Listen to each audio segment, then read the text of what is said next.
The world is sort of a flutter over news out of China that shows growth could be slowing there. In fact, the slowest growth we've seen there, depending on whether you can rely on these figures that are coming out of China, that we've seen in about a decade. In the latest period, dropping to about 6.5%. I believe they were expecting something north of 7%. But again, putting that in perspective, that is 50% stronger than the growth going on in the United States. Now, it does test credulity here, but having said all of that, they are in a world of hurt. Their market is well into bear market territory. In other words, it has fallen more than 20% from its highs, and it's taking in a lot of other Asian markets with it. To Nuclear Showdown author Gordon Chang. Gordon, first of all, do you trust even the 6.5% figure?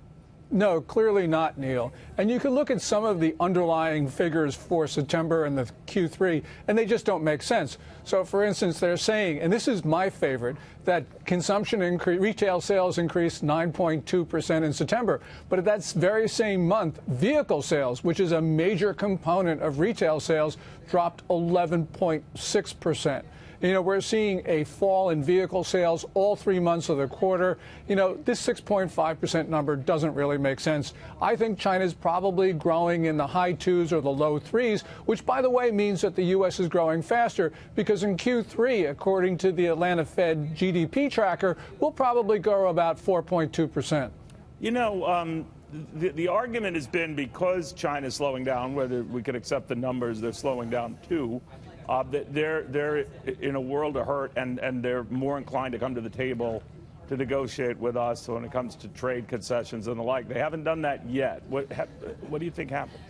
Well, I think, you know, it's because Xi Jinping, the Chinese ruler, is a tough guy. And by the way, he understands that if he were to show any sort of sense of weakness, that basically his adversaries and enemies would pounce on him.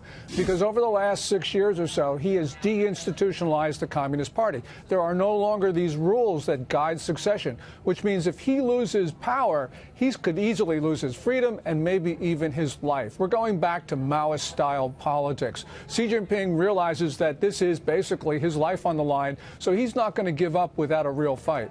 All right, so if he doesn't give up and he doesn't blink in the face of these, you know, threats and the back and forth, this gets worse before it gets better, if it gets better.